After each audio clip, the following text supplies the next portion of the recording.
बोलो भारत माता की, बोलो भगवान बिरसा मुंडा की, बोलो कुलदेवी यामुगी देव मोगरा मात की जय जोहार। जय आदिवासी भाईओ बहनों, आज डेडियापाड़ानी अंदर आदिवासी समाजनी आ सभा અને રેલી એ મારા મતે કોંગ્રેસ પાર્ટી અને આપ પાર્ટીના નેતાઓની છાતીના પાટિયા બેસી જાય એ પ્રકારની રેલી નહીં પણ રેલો તમે લોકોએ કર્યો છે, બદલ ખૂબ ખૂબ અભિનંદન આપું છું। અને આપવાળા અને કોંગ્રેસવાળાને કહેવા માંગીએ છીએ કે ભાઈ, આ તો હજુ ભારતીય જનતા પાર્ટીનું ચૂંટણી પહેલાનું ટેલર છે, પિક્ચર તો હજુ ચૂંટણી વખતે આવશે, એટલે તમે બહુ ચિંતા ના કરતા। ત્યારે ભાઈઓ બહેનો,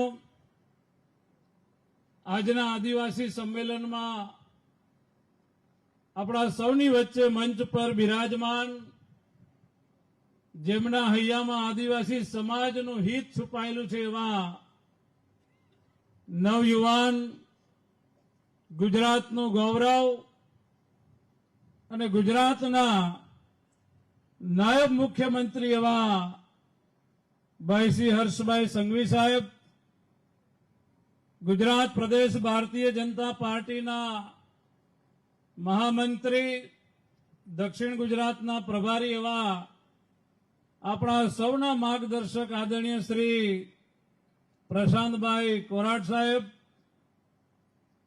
સમગ્ર ગુજરાતના 1,11,00,000 કરતા વધારે આદિવાસી સમાજનું ગુજરાત સરકારમાં નેતૃત્વ કરતા આદિવાસી સમાજનું ગૌરવ કેબિનેટ મંત્રી આદરણીય શ્રી નરેશભાઈ પટેલ સાહેબ, આપણા સૌના વડીલ, આદિવાસી આગેવાન અને આદિવાસીઓના અધિકાર માટે હર હંમેશ લડતા એવા લોકપ્રિય સાંસદ આદરણીય શ્રી મનસુખભાઈ વસાવા સાહેબ, આ નર્મદા જિલ્લાના ભારતીય જનતા પાર્ટીના યશસ્વી અને ડાયનામિક પ્રમુખ એવા ભાઈ શ્રી નીલભાઈ, माजी मंत्री भाई श्री मोतीभाई, माजी संसदीय सचिव भाई हर्षद भाई, भारतीय जनता पार्टी ना त्रणेय महामंत्रीश्रीओ, मंच पर विराजमान सर्वे संतो महंतो અને નર્મદા જિલ્લાના ગામે ગામથી વિશાળ સંખ્યામાં અહીંયા ઉપસ્થિત રહેલા મારા આદિવાસી સમાજના સર્વે વડીલો, માતા બહેનો, યુવા મિત્રો અને જેમનું અહીંથી સન્માન થવાનું છે એવા વિવિધ ક્ષેત્રમાં આદિવાસી સમાજમાં જેઓ કામ કરી રહ્યા છે એવા આદિવાસી રત્નો, પત્રકાર મિત્રો અને આજે વિશાળ સંખ્યામાં જેઓ ભારતીય જનતા પાર્ટીમાં જોડાવાના છે એવા डॉक्टर प्रफुल्लभाई वसावा के जो नांदोदना आप पार्टीना उम्मीदवार हता, एवा ज आपणा आदिवासी नवयुवान भरूचना वतनी राजभाई वसावा अने ए सिवाय पण मंच पर उपस्थित रहेला सर्वे मेहमानश्रीओ, पत्रकार मित्रों, मीडियाना मित्रों, आदरणीय નરેશભાઈ પટેલ સાહેબે રાજ્ય સરકારની ખૂબ વાતો કરી છે, એટલે હું રાજ્ય સરકારની વાતો કરતો નથી, પરંતુ આપણે દાદાને તો એટલા માટે યાદ કરવા પડે કે આદરણીય મનસુખભાઈ વસાવા સાહેબને 7 ટર્મ સુધી સંસદ સભ્ય બન્યા, પણ આજે પણ સ્ટેમિના એવો ને એવો જ છે, એના માટે જોરદાર તાળીઓ પાડો। યુવાનોને શરમાવે એવો સ્ટેમિના છે દાદા પાસે। બિલકુલ થાકતા નથી, આદિવાસી સમાજની સેવા કરતા જ રહ્યા છે. ત્યારે ભાઈઓ બહેનો, સમગ્ર ભારતમાં 11 કરોડ કરતા વધારે આદિવાસી સમાજ વસવાટ કરે છે. અને ગુજરાતની વાત કરીએ તો 14 જિલ્લા, 60 તાલુકા અને લગભગ 1 કરોડ અને 11 લાખ કરતા વધારે આદિવાસી સમાજ ગુજરાતમાં વસવાટ કરતો હોય ને આદિવાસી સમાજનો ઇતિહાસ આપણને કહેવાનો સમય તો આજે નથી, પણ આદિવાસી સમાજનો ઇતિહાસ એ ભવ્ય અને ઉજળો ઇતિહાસ ધરાવનો આદિવાસી સમાજ કે જેણે પોતાની સંસ્કૃતિ, પર્યાવરણનું જતન કરવાનું કામ, પ્રકૃતિ સાચવવાનું કામ કર્યું અને આઝાદીની લડાઈમાં પણ ખૂબ મોટું યોગદાન આપનાર એવો આદિવાસી આપણો સમાજ છે. પણ ભાઈઓ બહેનો, આઝાદી પછીની જે સરકારો આવી એ સરકારોએ આદિવાસી સમાજને વિકાસથી વંચિત રાખ્યો અને માત્ર ને માત્ર વોટ બેંક તરીકે આદિવાસી સમાજનો ઉપયોગ કર્યો. પણ આજે તમારા આદિવાસીના દીકરા તરીકે, તમારા ભાઈ તરીકે મારા સામાજિક જીવનના 30 વર્ષના અનુભવ પરથી છાતી ઠોકીને કહી શકું કે આદિવાસી સમાજનો વિકાસ કોઈએ કર્યો હોય તો માત્ર ને માત્ર ભારતીય જનતા પાર્ટીની સરકાર આવ્યા પછી થયો. અને એમાં પણ નરેન્દ્રભાઈ મોદી સાહેબે જે વિધાનસભાની અંદર વનબંધુ કલ્યાણ યોજના બનાવી અને અંબાજીથી ઉમરગામ સુધી સિંચાઈ યોજના હોય, આરોગ્યની વાત હોય, રોડ રસ્તા બનાવવાની વાત હોય, શિક્ષણની વાત હોય, આજે સોળે કળાએ આદિવાસી સમાજનો વિકાસ થઈ રહ્યો હોય તો એ ભારતીય જનતા પાર્ટીની સરકારમાં થઈ રહ્યો છે. નર્મદા જિલ્લાની વાત અત્યારે મનસુખભાઈ વસાવા સાહેબે કરી કે ભરૂચ અને જ્યારે આપણો એક જ જિલ્લો હતો ત્યારે આપણી શું દશા હતી ભાઈઓ બહેનો. પણ આ ભરૂચ જિલ્લામાંથી નર્મદા જિલ્લા બનાવવાનું કામ કોઈએ કર્યું હોય તો એ ભાજપની સરકારે કર્યું છે. નાંદોદ તાલુકામાંથી ગરુડેશ્વર તાલુકો નવો આપ્યો હોય તો એ ભાજપની સરકારે આપ્યો છે. ડેડિયાપાડા તાલુકામાંથી ચીકદા તાલુકો નવો બનાવ્યો હોય તો એ ભાજપની સરકારે બનાવ્યો છે. અને હમણાં દાદા વાત કરતા હતા ને કે જેને આદિવાસી સમાજ ભગવાન માને છે એવા ભગવાન બિરસા મુંડાજીના નામથી ભગવાન બિરસા મુંડા ટ્રાયબલ યુનિવર્સિટી 450 કરોડ રૂપિયાના ખર્ચે આપી હોય તો એ ભાજપની સરકારે આપી છે. અને આખા વિશ્વના લોકોને, માત્ર ગુજરાતનો નહીં પરંતુ સમગ્ર ભારતના આદિવાસી સમાજનો ભવ્યથી ભવ્ય ઇતિહાસથી વાકેફ થાય એના માટે કેવડિયા મુકામે 150 કરોડના ખર્ચે આદિવાસી મ્યુઝિયમ બનાવી રહી હોય તો એ ભાજપની સરકારે કર્યું છે. 4 આપણા આદિવાસી રાજ્યોની કુળદેવી આદિવાસી સમાજની એને વિકાસ કરવાનું કામ, એને જમીન નામ પર કરી આપવાનું કામ કોઈએ કર્યું હોય તો ભાજપની સરકારે કર્યું છે. અને અમારા નાયબ મુખ્યમંત્રી અહીંયા ઉપસ્થિત છે હર્ષભાઈ સંઘવી સાહેબ. જ્યારે વડાપ્રધાન સાહેબ દેવમોગરા દર્શને જવાના હતા ત્યારે મને કીધું કે ગણપતભાઈ, આપણે દેવમોગરા માટે સાહેબ જાય તે પહેલા ગ્રાન્ટની ફાળવણી કરવાની છે. તો મેં કીધું સાહેબ, અમારા 4 રાજ્યોના આદિવાસીઓ જ્યારે દર્શને આવે ત્યારે એમને રહેવા માટેની કોઈ સુવિધા નથી તો એમણે ભવ્યથી ભવ્ય ધર્મશાળા બનાવવા અને વિકાસના કામો કરવા માટે પ્રધાનમંત્રી સાહેબ આવે પહેલા 20 કરોડ રૂપિયાની ફાઇલ ક્લિયર કરી એ બદલ પણ હું આજે હર્ષભાઈ સંઘવી સાહેબનો ખૂબ ખૂબ આભાર માનું છું. મિત્રો, અહીંયા જંગલની જમીનોની વાત થઈ. આખા ગુજરાતમાં અમે નરેન્દ્રભાઈ મોદી સાહેબના માર્ગદર્શન હેઠળ 13 લાખ એકર કરતા વધારે જંગલની જમીનો આદિવાસીઓને આપી હોય તો માત્ર ભાજપ સરકારે આપી છે. અને આજે પણ મને યાદ છે કે જ્યારે હું વન મંત્રી હતો ત્યારે મનસુખભાઈ વસાવા સાહેબ, મોતીભાઈ, એમની સમગ્ર ટીમ મારી પાસે આવી અને નર્મદા જિલ્લાના જંગલ જમીનના કેસ એક જ સાથે 4,500 મેં મંજૂર કરીને આપ્યા અને મનસુખભાઈ અને મોતીભાઈને કીધું કે જિલ્લા કક્ષાએ બોલાવીને આદિવાસી સમાજને તકલીફ ના આપતા, તમે ગામે ગામ જઈને આ આદિવાસીઓને અધિકાર પત્રો આપજો. એ મનસુખભાઈ વસાવા સાહેબે જઈને આપ્યા હતા. એનાથી આગળ વાત કરીએ, આદિવાસી સમાજને મફત અનાજ આપવાનું કામ ભાજપની સરકાર કરે. ભલે આપવાળાને, કોંગ્રેસવાળા, ભાજપવાળાને ગાળો દે, નરેન્દ્રભાઈને ગાળો દે, પણ જ્યારે સભામાંથી આવ્યા હોય ને રાતે છાતીમાં દુખાવો થાય તો કોની એમ્બ્યુલન્સ મંગાવે ભાઈ? આપવાળા ને કોંગ્રેસવાળા? જવાબ તો આપો. નરેન્દ્ર મોદીની 108 બોલાવે આપવાળા ને કોંગ્રેસવાળા, આખો દિવસ ગાળો દે. અને એના કરતા વધારે દુખાવો ઉપડ્યો હોય ને ઓપરેશન કરાવવું હોય તો ઘરવાળીને ફોન કરે, ગામમાં ખબર નહીં પડે એ રીતે નરેન્દ્ર મોદીનું આયુષ્યમાન કાર્ડ લેતી આવજે. ગામમાં કોઈને ખબર ના પડવી જોઈએ.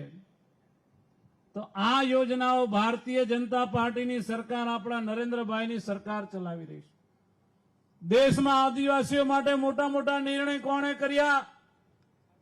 50 વર્ષ સુધી આપણને દિલ્હીમાં મંત્રાલય નહોતું મળ્યું, આદિવાસી મંત્રાલય. ભાજપ સરકાર આવી ત્યારે મળી. આદિવાસીઓના અધિકારના રક્ષણ કરવા માટે એસટી કમિશન નહોતું.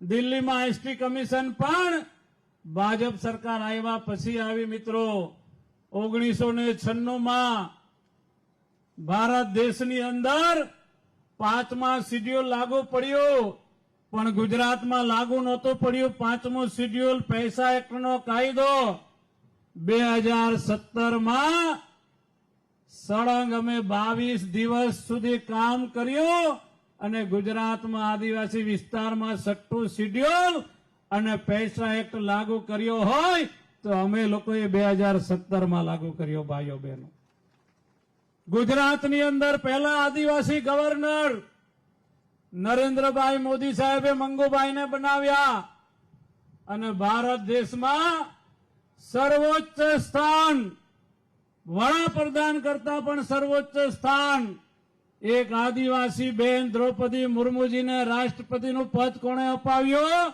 ભારતીય જનતા પાર્ટીની સરકારે આપ્યું. હવે આટલી વાતની જેને સમજણ પડી જાય એ કોઈ દિવસ આપવાળા કોંગ્રેસવાળાને મત આપે ખરા ભાઈ? આટલું કામ ભાજપની સરકારે કર્યું છે અને આ કોંગ્રેસવાળાને આપવાળા ઉપર તો જરાય તમે ભરોસો કરતા નહીં. બંને પાર્ટી એક નંબરની ચાલુ પાર્ટી છે. જાહેર મંચ પરથી કહું છું, એક નંબરની જૂઠી પાર્ટીઓ બંને છે. આ બંને પાર્ટીઓ આદિવાસી વિરોધી માનસિકતા ધરાવતી પાર્ટી છે. એના આપણી પાસે જીવતા દાખલાઓ છે કે કોંગ્રેસના વડાપ્રધાન જવાહરલાલ નહેરુજીએ આ દેશના તમામ મુખ્યમંત્રીશ્રીઓને કાગળ લખ્યો કે હું અનામત નીતિનો વિરોધ કરું છું. આ કાગળ લખનાર કોઈ સામાન્ય માણસ નહીં, કોંગ્રેસ પાર્ટીનો વડાપ્રધાન જવાહરલાલ નહેરુ હતો. અને રાજીવ ગાંધી શું કહેતા આદિવાસીઓ માટે? કે આદિવાસીઓને અનામત આપવી એટલે મંદ બુદ્ધિના લોકોને પ્રોત્સાહન આપવું બરાબર છે. આપણને મંદ બુદ્ધિના લોકો કીધા. અને સોનિયા ગાંધી તો એનાથી આગળ વધ્યા. પત્રકારોને એમ કે રાષ્ટ્રપતિ વિશે કે વેરી પુઅર લેડી, આપણા રાષ્ટ્રપતિ માટે શબ્દો વાપર્યા એટલે ખૂબ ગરીબ બાઈ, ખૂબ ગરીબ બહેન.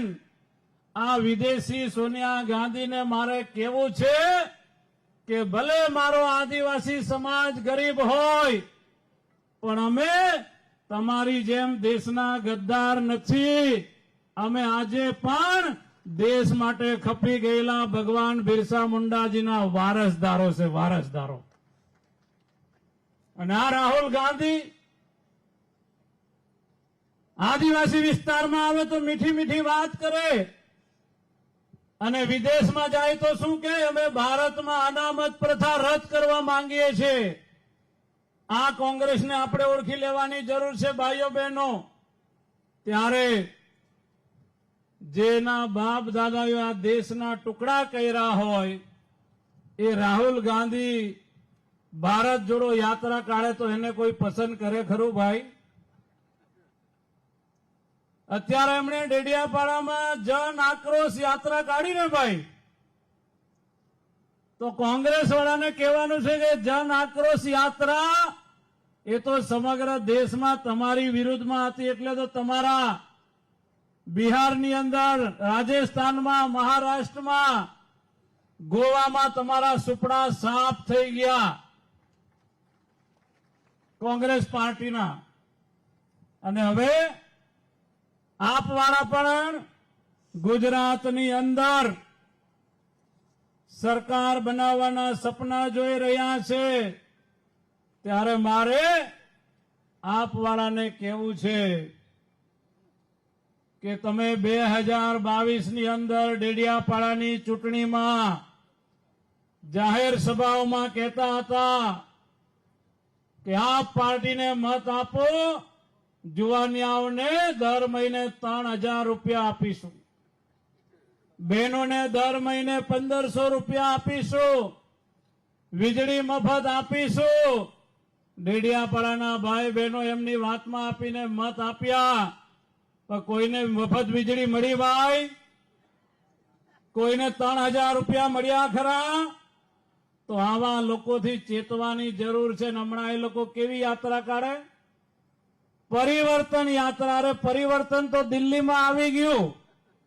કેજરીવાલના બી સુપડા સાફ થઈ ગયા દિલ્હીમાં. અને હવે અમે પંજાબનો વારો કાઢવાના છે મિત્રો, પંજાબનો વારો. મારે તો આપ પાર્ટીના રાષ્ટ્રીય અધ્યક્ષ કેજરીવાલજીને કહેવું છે કે તમે અમારા આદિવાસી ધારાસભ્યના ખભા ઉપર બંદૂક મૂકીને આદિવાસી રાજ્યની બંદૂક તો તમે ફોડી છે, પણ તમે ગુજરાતના આદિવાસીઓને કાનમાં કડીવાળા હમાઈ જશે ભાઈ. હવે આ ગુજરાતનો આદિવાસી એટલે ભણેલો ગણેલો આદિવાસી છે. એમને બધાને ખબર પડે કે આદિવાસી રાજ્ય બનાવવું હોય તો કોઈ ધારાસભ્ય નહીં, પણ પાર્ટીના અધ્યક્ષે નિર્ણય કરવો પડે. કેજરીવાલે ગુજરાતમાં આવીને પ્રેસ કોન્ફરન્સ કરીને જાહેરાત કરવી પડે. અને કેન્દ્રમાં સરકાર આવે તો રાજ્ય છૂટું પાડવાની વાત થાય. એટલે આદિવાસીઓને ગુમરાહ કરવાનું બંધ કરવું જોઈએ. મારે તો આપ પાર્ટીના પ્રેસિડેન્ટ ઈસુદાન ગઢવી એ ચારણમાં આવે છે, ચારણ અટક આવે છે. તો આપણને બધાને ખબર છે કે આપ પાર્ટી આદિવાસી સમાજ માટે બધું કરવા તૈયાર હોય તો ઈસુદાન ગઢવી અને કેજરીવાલ આપણા મુખ્યમંત્રી ભૂપેન્દ્રભાઈ પટેલ સાહેબ અને રાજ્યના દેશના વડાપ્રધાન નરેન્દ્રભાઈ મોદીને એક ભલામણ પત્ર લખી આપે કે ગુજરાતમાં ચારણ, રબારી અને ભરવાડ જે આદિવાસીના સર્ટિફિકેટ લે છે એને ઓબીસીમાં સમાવવા માટેનો એક ભલામણ પત્રની ખાલી જરૂર છે. આટલું કામ આપના નેતાઓ કરી આપે તો આપણે ખરું જાણીએ એમને. તો ભાઈઓ બહેનો, આ રીતે અનેક જૂઠાણા ચલાવીને આદિવાસી સમાજને ભરમાવવાના ષડયંત્રો ચાલી રહ્યા છે. ત્યારે આવનારા દિવસોમાં આપણા દાદાએ કીધું એમ 2022માં છેતરી ગયા હતા વિધાનસભામાં. આવનારી તાલુકા જિલ્લા પંચાયતની ચૂંટણીઓમાં ભારતીય જનતા પાર્ટીનો કેસરીઓ તો લહેરાવાનો છે જ, પણ 2027ના મિશનમાં ડેડિયાપાડા સહિત 27 આદિવાસી સીટો જીતવાનો સંકલ્પ ભાજપના કાર્યકર્તાઓએ લેવાનો છે. ત્યારે ભાઈઓ બહેનો, આજ ધગધગતા તાપની અંદર પણ આટલી વિશાળ સંખ્યામાં મારો આદિવાસી સમાજ અહીંયા ઉપસ્થિત રહ્યો, ત્યારે આદિવાસી સમાજને, સંતોને હું નસમસ્તકે લાખ લાખ વંદન કરીને મારી વાત પૂરી કરું છું. જય જય ગરવી ગુજરાત, જય જય ગરવી ગુજરાત, જય આદિવાસી, જય જોહાર.